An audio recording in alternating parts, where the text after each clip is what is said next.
This week on Forward. Just about every aspect of Congress as an entity is either inadequate in some degree or out of date. It drives me crazy that you have these folks on Capitol Hill who proclaim that they're miserable, yell at the institution they're within, but then frequently won't lift a finger to make the changes that they can make.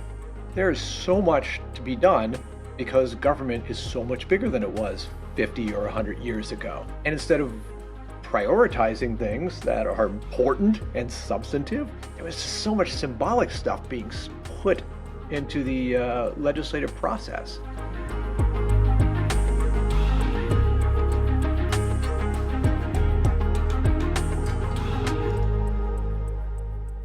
It's my pleasure to welcome to the podcast political scientist, senior fellow at AEI, which is a think tank, and author of the prescient book, Congress Overwhelmed, The Decline in Congressional Capacity and Prospects for Reform, Kevin Kosar. Welcome, Kevin. Thank you for having me on. No problem. I'm excited to talk to you because you are one of the preeminent thinkers on what the heck is going on or not going on in terms of our institutions. First, can you give people a bit of your background? You have a doctorate in political science from NYU. Yeah, I went to NYU and got my master's and PhD there, wrote a dissertation on how Congress had historically handled K through 12 education policy.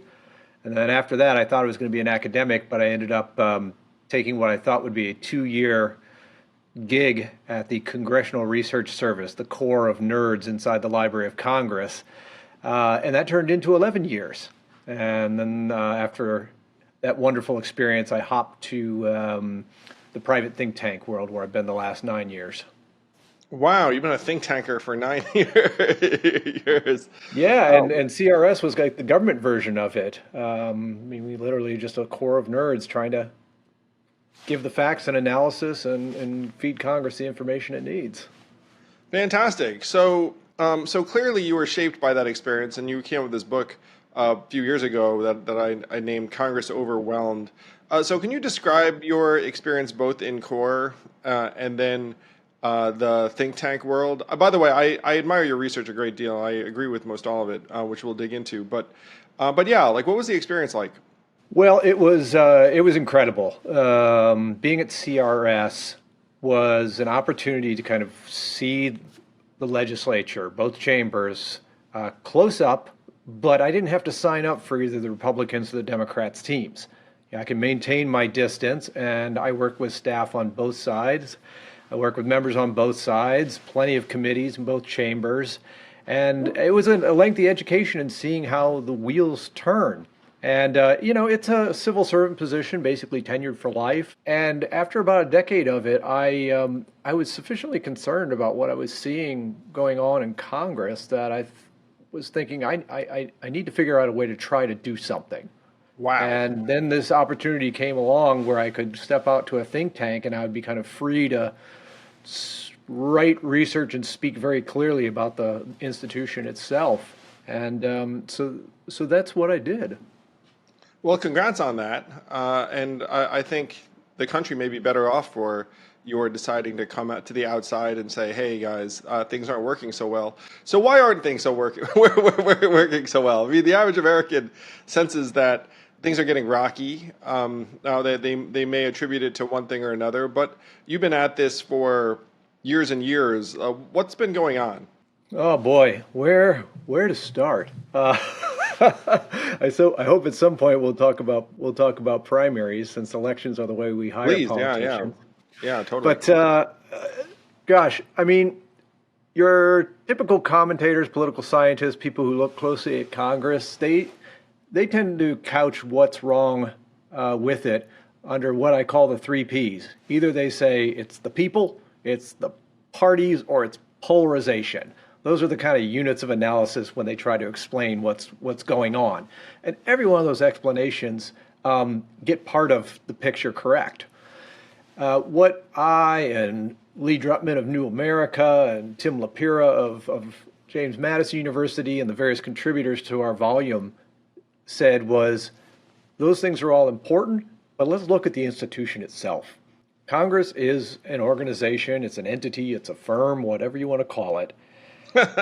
Is it structured in a way that gives it a good chance of succeeding at what's expected of it? And when you use that kind of framework, it's illuminating and also rather depressing.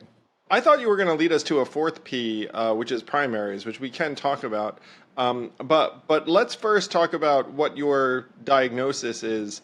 So Congress is not set up as an institution to succeed, and I'm going to throw a few things out there that I when I found out I was like, whoa, that's messed up. So there's been a rule in place for a number of years now.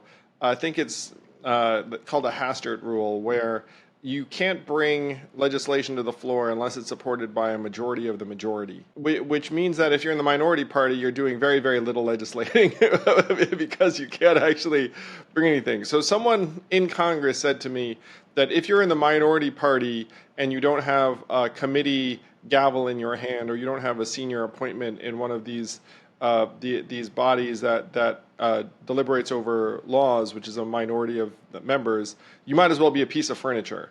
Now, of course, most members of Congress aren't going to be like, yeah, I just kind of hang out and don't do anything. But if you're in the minority party, that unfortunately is what it resembles. Sure. Yeah, absolutely. The sort of collegiality between partisans to work with one another.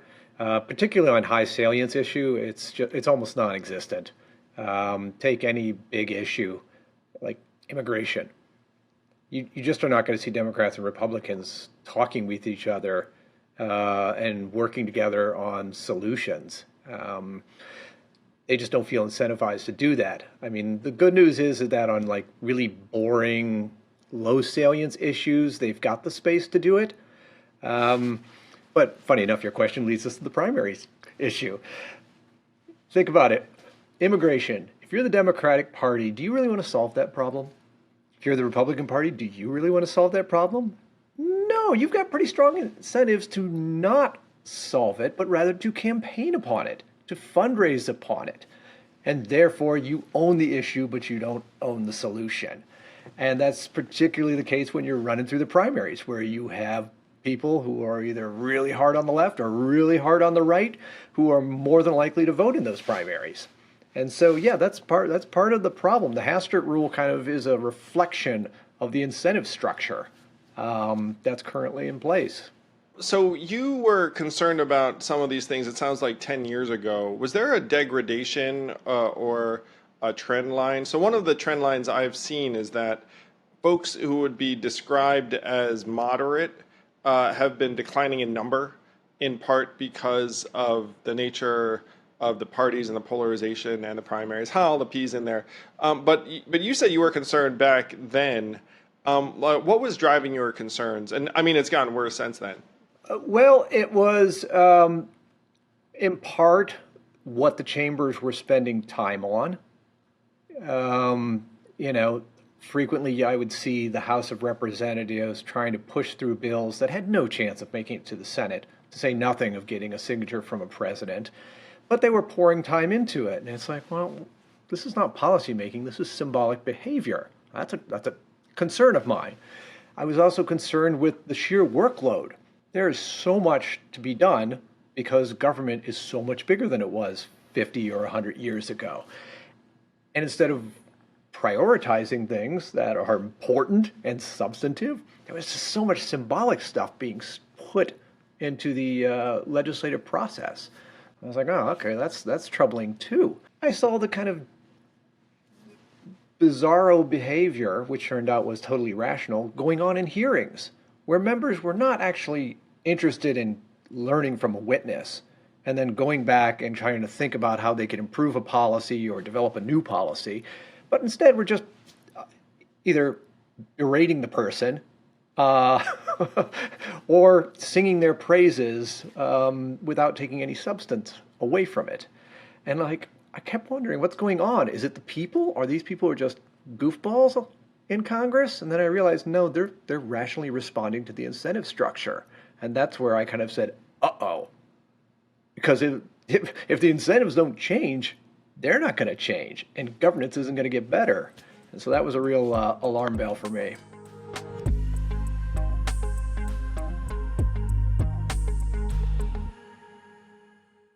This podcast is sponsored by ExpressVPN.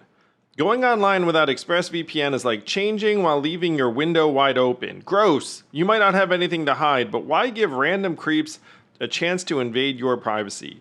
That's why I use ExpressVPN. It's super easy. You hit a button and then you just beam in. Best of all, you know no one can see what you're doing. No big tech companies, no ad companies, no other companies. Why use ExpressVPN?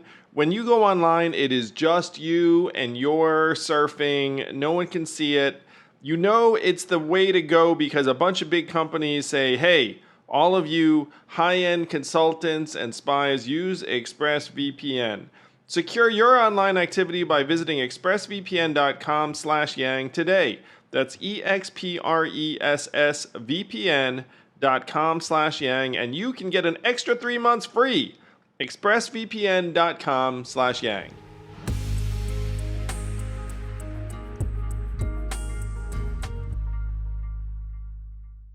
You talk about these organizational capacities, how government's gotten much bigger and more complex, how policy, by the way, I mean, I agree with you that if you look at congressional staffers, so a member of Congress shows up and they have a handful of staffers. They do have a policy person typically, but then the policy person has to get up to speed on everything under the sun. And you know where they turn to for information? Industry, which is lobbyists. Be like, hey, what the heck's going on with telecom? And it's like, oh, well, I'll tell you what's going on with telecom. What's going on with AI? What's going on with anything under the sun? And so they're very industry dependent. So you have a real hand in glove relationship there in terms of policy. By the way, it's exacerbated by the fact that I believe the number is something like 65% of members after they leave just become lobbyists. So it's literally like your old colleague coming and being like, hey, what's up? You know what you should really look at is this bill. And then their compensation goes up. So that's one element of capacity that I think most people looking at it objectively would be like, like you don't have a whole lot of independent independent policy guidance, and you don't have the expertise necessarily to get up to speed on everything. So that's one thing that comes to mind for me. What are the other organizational gaps? Geez, just about every aspect of Congress as an entity is either inadequate in some degree or out of date. Take their technology. A common complaint amongst members of Congress is that they get a PDF of a bill sent to them, and they're encouraged to, read it and hopefully sign off on it. Well, where are the track changes? Why am I looking at this document and it's referencing things like 39 U.S. Code, Section 1A, B3, but there's no explanation of what that is? How am I supposed to assess this? Apparently I have to go online and look up that piece of the current law and try to figure this out. Like the whole, the track changes, things like that. Little pop-up hyperlinks, bubbles, things that would explain what a provision might mean. That's not there. They're not working in the cloud. They're still shoveling paper to each other and emailing PDFs. Members of Congress until recently, when they started their jobs, they were handed pagers, beepers, like from that Seinfeld episode 30 years ago. Why were they given those? Because that's how they would be notified when there was a vote called and that they needed to show up and vote. Why wasn't there an app? They just hadn't developed it. And that's just a technology slight. Processes, look at our budget process, 50 years old. Congress is not following it. It doesn't incentivize sensible budgeting behavior. It actually incentivizes bad behavior. That's an example of a process that's lousy. Hearings, they've devolved, but it's still the same format for the most part. You get a bunch of guys and ladies in suits up on a dais, looking down at witnesses. You get 3 minutes to give a statement. Then you get questions, and then they gavel it and leave.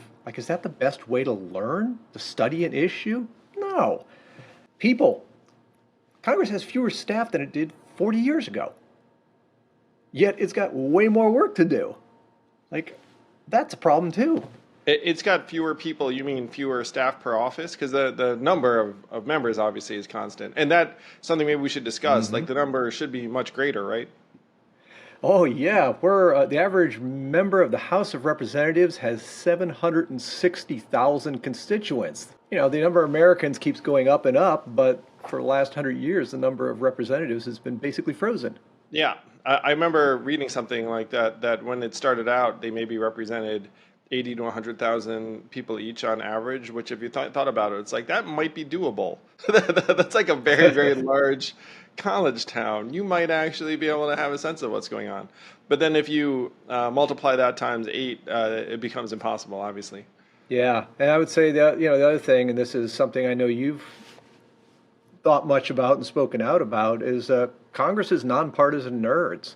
You know, like you said, member of Congress, they get hit with a difficult issue. The first thing they want to do is like, oh, I'll just turn to somebody in private industry. Or perhaps that person in private industry or a representative from K Street shows up in their office before they're even asked.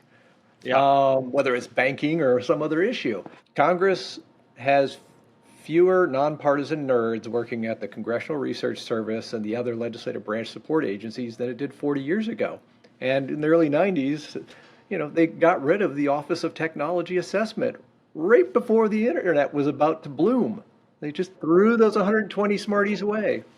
Yeah. That was super painful. We've been living with the repercussions ever since. Well, okay, so that's a relatively reasonable description of what's been going on.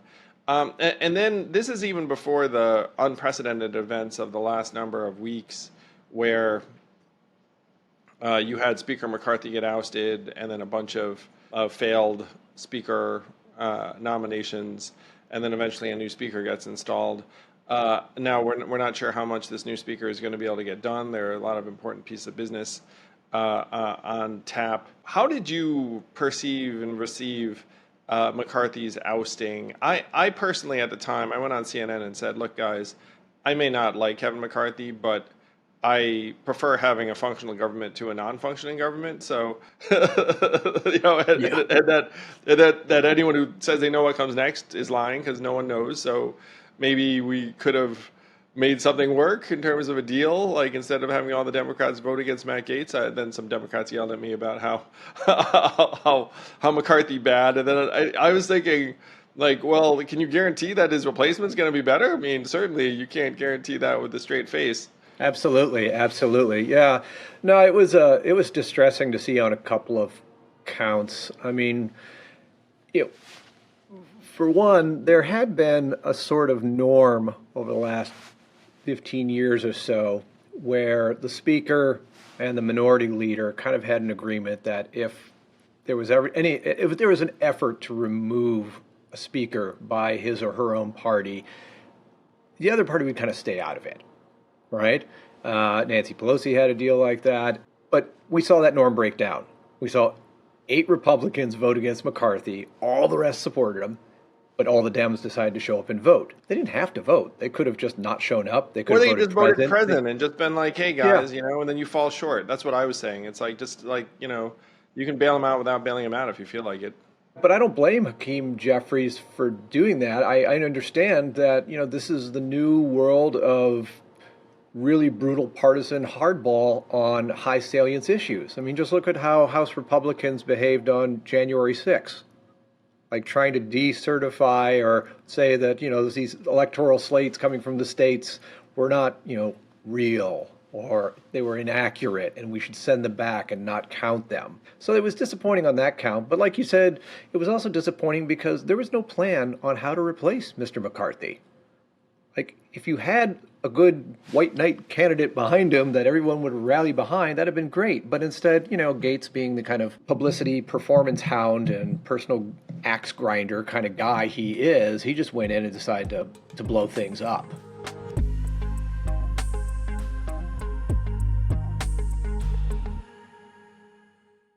Hey YouTube, thanks for watching. Please do hit like and subscribe and hit that bell if you want to be notified every time a new episode drops. Probably on Mondays, but hit that bell, and thank you.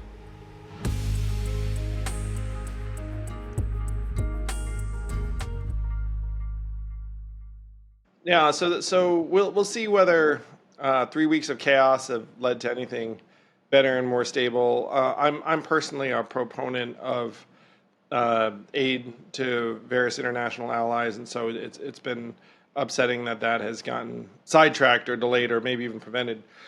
We shall see. So you've been trying to make a case in the think tank world for the last 9 years.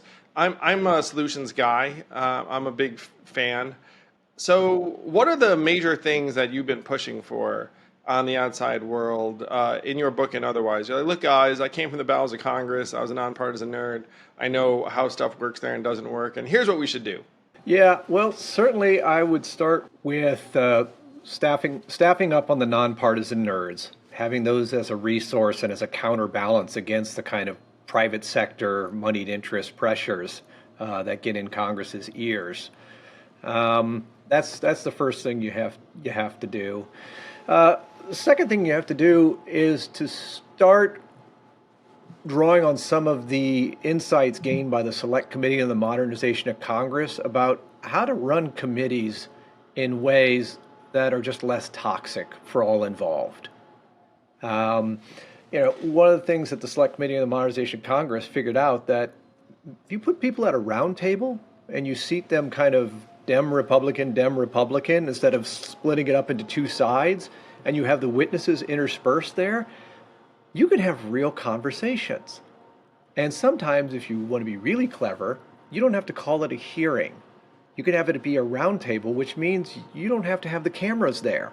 So the incentive to act up in front of the cameras and use that as a vehicle for fundraising or partisan point scoring, those incentives go away. And you can have frank conversations where people are able to say, like, I don't know, you're a Republican and you got something interesting to say to me as a Democrat on this issue. I think we might have grounds to get together on that. When a camera's present, you can't do that. So that would be certainly one way. And budget process. Our nation's finances are a wreck. That law has to be rewritten, soup to nuts, to fix the situation. How many members or insiders of Congress are on the same page? We're like, yeah, this shit sucks. Because I got to say, like, there have to be some. You are absolutely right. That was one of the things that really fueled me to take the leap from a tenured job for life at the Congressional Research Service to a non-tenured position in a think tank. It was everybody on Capitol Hill, with the exception of a few outrageous characters, is miserable. They're not having fun. They came here to do stuff, and they're finding themselves just swallowed up in Byzantine goofiness that's not satisfying.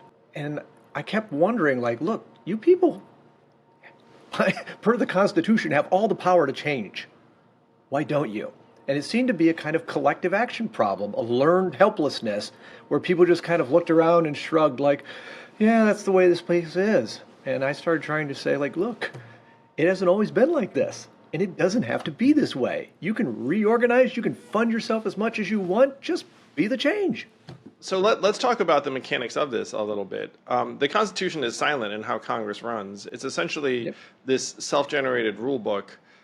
So is it the case that any majority leader could be like, all right, guys, here's the deal. We're going to get ourselves some more nerds.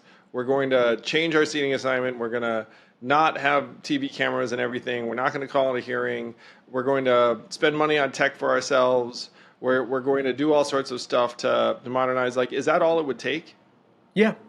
And the best part is you don't even need the leader of the chamber to do a lot of that stuff. How much money does the legislative branch get, and kind of does it have a new OTA get created or an office of regulatory review in the legislative branch? The people on the legislative branch appropriations subcommittees, they just write that in a law, pass it through the chamber. Bada bing, bada boom. Committee chairmen, they don't have to hold hearings in the old-fashioned way. They can do whatever they want. They're free wow, man, to do this is like a physician heal thyself thing. What a magical vision you have. I mean, it'd be great for the country. It drives me crazy that you have these folks on Capitol Hill who proclaim that they're miserable, yell at the institution they're within, but then frequently won't lift a finger to make the changes that they can make. Like, that's not okay. Be the change.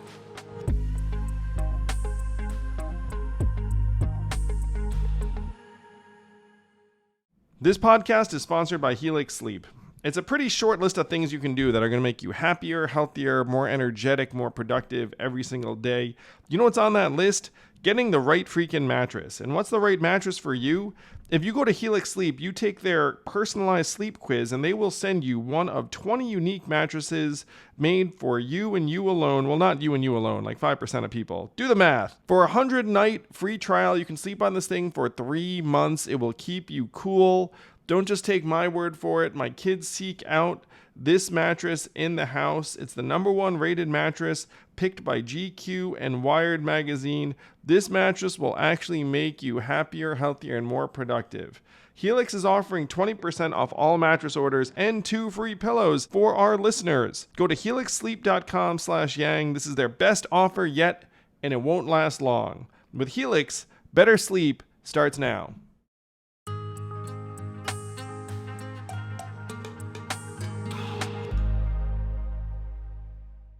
That's funny and dark, but I'm sure accurate. I've talked to any number of members who show up, and there is this kind of helplessness that they describe, that, if you had enough people get together, maybe they could change it. So you have been advocating for things outside of Congress, too, around structural election reforms. You think that the primaries are a problem. You're concerned, like I am, that they might have a contingent election like they did in 1824 because no one gets to 270 electoral votes.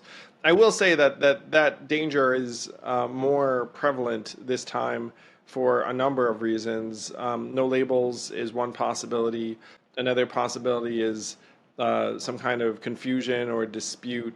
You are going to have RFK out there as an independent that we know of, and there might be others.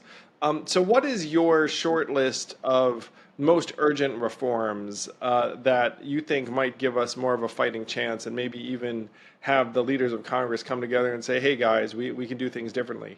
Well, yeah, certainly you flagged my 2 immediate concerns. First, the House of Representatives needs to clarify its rules and procedures for handling a contested election. I mean, they're really basic questions, like a certain number of members from one state. If they split 3-2 in favor of one candidate in favor of the other, or versus the other, does that vote get counted, or do they have to be unanimous? Like, there's really basic things about proceedings that are just not in place, and that just opens up a terrible, terrible possibility of people following really bad incentives, like they did back on January 6th, when, again, we had a 100-plus-year-old statute that was very vague and was grossly out of date. And it's like a game. If the rules are not clear, people are going to exploit them to the hilt. So that is a big thing. Second thing is, I really do believe states, counties, municipalities need to continue experimenting with a whole variety of systemic election reforms, whether it's ranked choice voting, Final Five, nonpartisan redistricting, approval voting. Experiment. And let's see if we can get candidates who are better in quality, but also better incentivized in terms of how they behave when they campaign and how they govern. And let's take away those lessons and see if we can keep, improving this machinery of governance. Yeah, I mean, that's the Forward Party's tune for sure. So are you a multi-member district guy too then? I am. I'll confess. I'm intrigued by it. Lee Drutman's a friend of mine. He's a super smart guy. I read just about everything he writes. But I'm not convinced yet. Not least because it would only apply to the House of Representatives, not the Senate. And moreover, multi-member kind of multi-party parliamentary sort of structures, those usually are in parliamentary systems where, like, when your party wins, you also get positions in the ministry, the executive branch. And that doesn't work in our separation of powers system. So that kind of concerns me. I'm also, another thing I've got is an open question, and I want to talk to Lee and other really smart people about this. I'm not sure there's any other government that has candidates funded the way we fund candidates here in America, with all the dark money sluicing around versus party money versus individual money and that creates a market. And what happens in that market? Do we end up getting a troll party where they literally are committed and branded on like trolling governance That would actually do pretty well. explicitly? If you had the troll party, you would get a solid 5 to 10% of Americans. I hate to say it.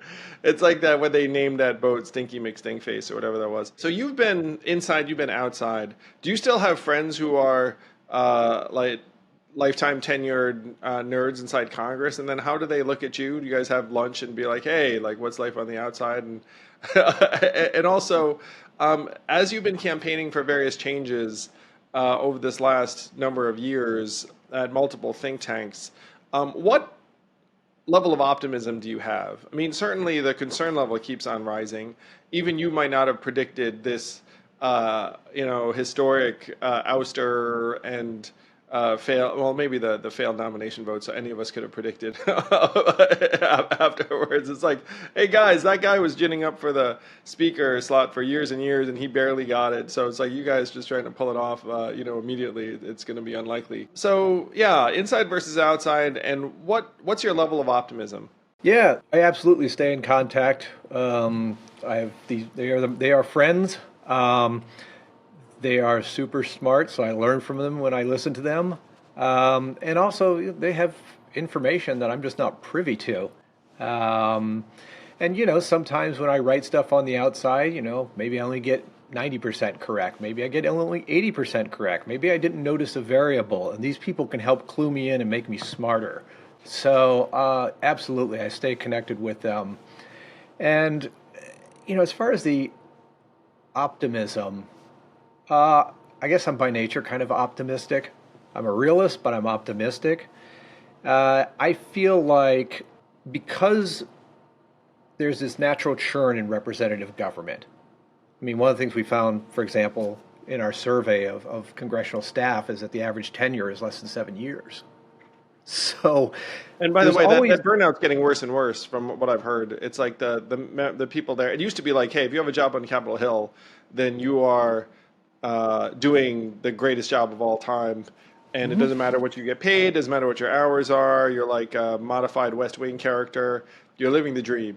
And then now more and more people are like, and this sucks. Wait, we get here, the climate is nasty, I don't get anything done. It used to be that you might socialize with staffers in other offices, and now you don't because all the doors are closed because everyone's, a little bit anxious. So people are burning out more and more. Yeah, that's why a bunch of us, left, right, center, have advocated and had some success with getting those people paid more, but also improving the kind of working environment down there,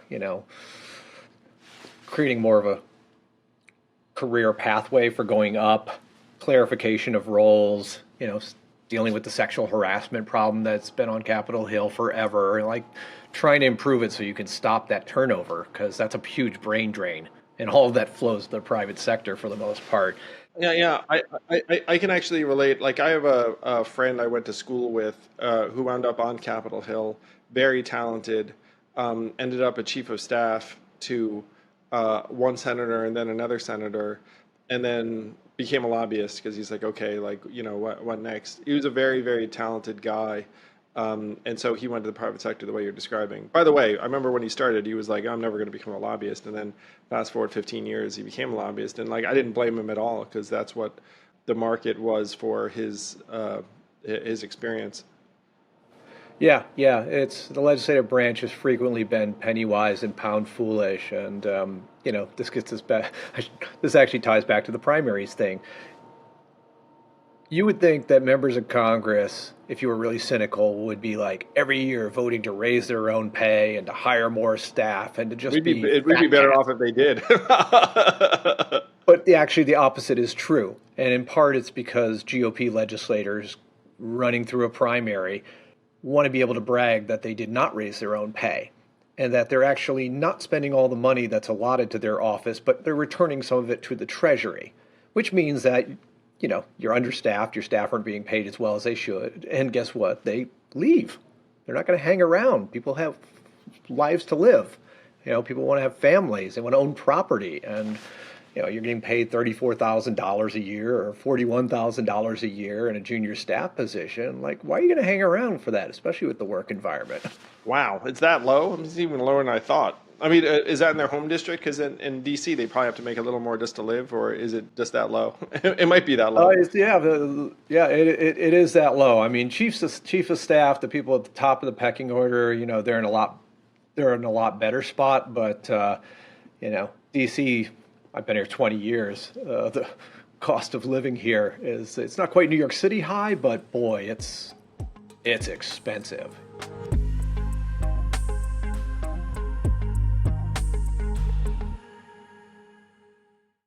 Imagine running for president and wanting to share what you experienced in a way that's entertaining, edifying, and maybe even a little bit scary. That's The Last Election, out in bookstores now, a novel about an independent presidential candidate, a journalist with a massive story, and what the heck could be our next/last election. Check it out at andrewyang.com.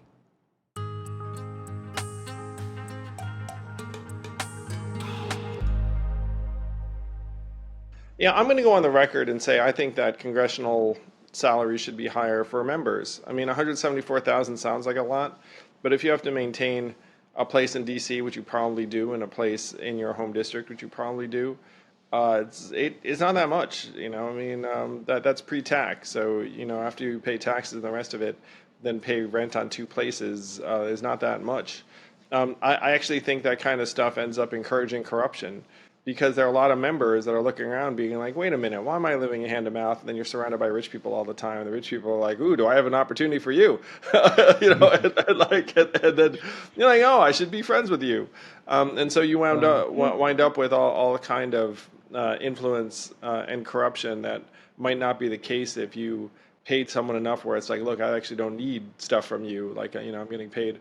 I don't know what the appropriate level would be. I also think we should pay people on the way out to encourage them not to become lobbyists. Like, if they become lobbyists, then you don't get this money. But if you head to think tank or university or nonprofit, then we'll pay you this money. Just try and get them out of the revolving door.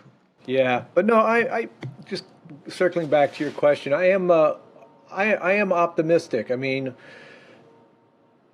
2014, when I was finishing up my time at Congressional Research Service, nobody was talking about congressional capacity. The phrase just didn't exist on Capitol Hill. And now it's a thing. People are talking about it, and they're moving forward bit by bit. It's small stuff. They're not tackling the big problems like how do we divide up the work between committees and how do we fix the budget law. Like, that stuff's going to be stuck for a while because it's hard. But smaller stuff, let's pay staff a little bit more. Okay, let's make Capitol Hill a little less toxic workplace. Used to be the case, for example, this is crazy, used to be the case that if you were a staffer and you were sexually harassed by a member of Congress, you had no in-house legal resource to go to fight back, but the member did. How could that be right? But that's the way it was for decades. Well, guess what? That's changed. So there's been these small things that are moving forward. And the fact that we had the Select Committee on the Modernization of Congress, a group of people who were devoted to working on this stuff, was great. And now they're a subcommittee. Like, that's all they do is just work on implementing this stuff and generating new ideas. And they're just churning along in a bipartisan way. That wasn't here 2014 and earlier.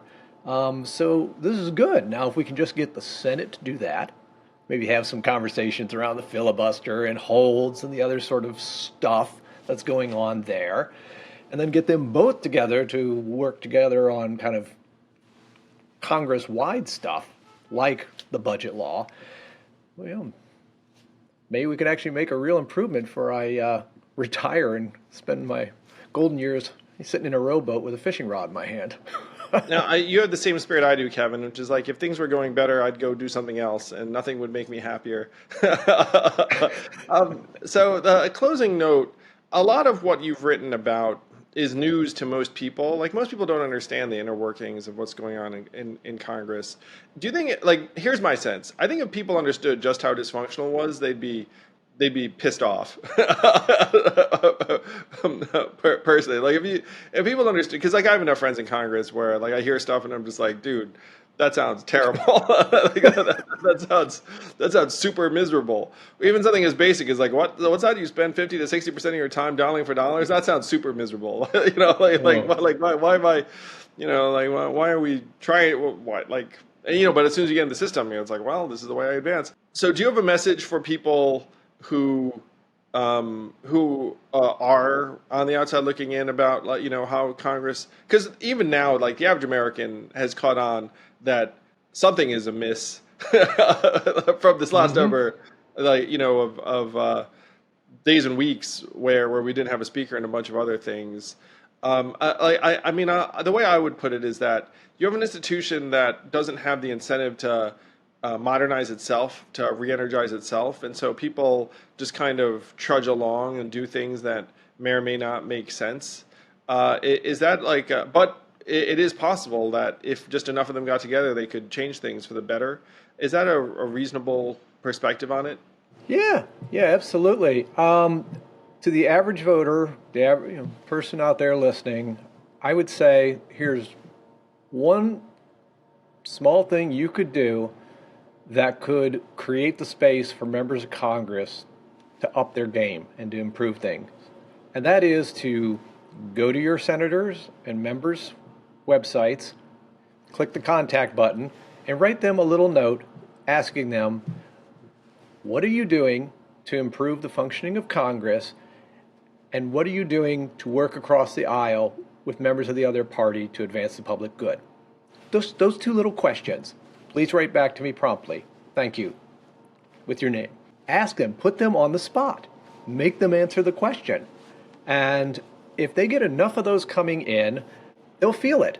Members of Congress do pay attention to emails and mails coming in. Their staff absorbs that stuff and relates it to the member. It's worth doing. But very few people actually want to do it. It's easier just to complain about Congress. I get it. Well, Kevin, that's a very, very fine directive, and I'm sure a lot of people listening can do that. If they want to keep up with you, your work, your writings, how can they best do so? Well, you can find me out there on X, the site formerly known as Twitter, under @Kevin R. Kosar. You can Google Understanding Congress podcast, and you'll see that the podcast I have is on a whole variety of formats, and follow me there. And those are the two obvious ways. Or you can just drop me an email at kevin.kosar@aei.org and say hi. You have an entire podcast called Understanding Congress? I do. Because it's so hard to understand. Well, heck, man, that's such an awesome value add. Thank you for contributing that to the world. Oh, my pleasure. Thank you.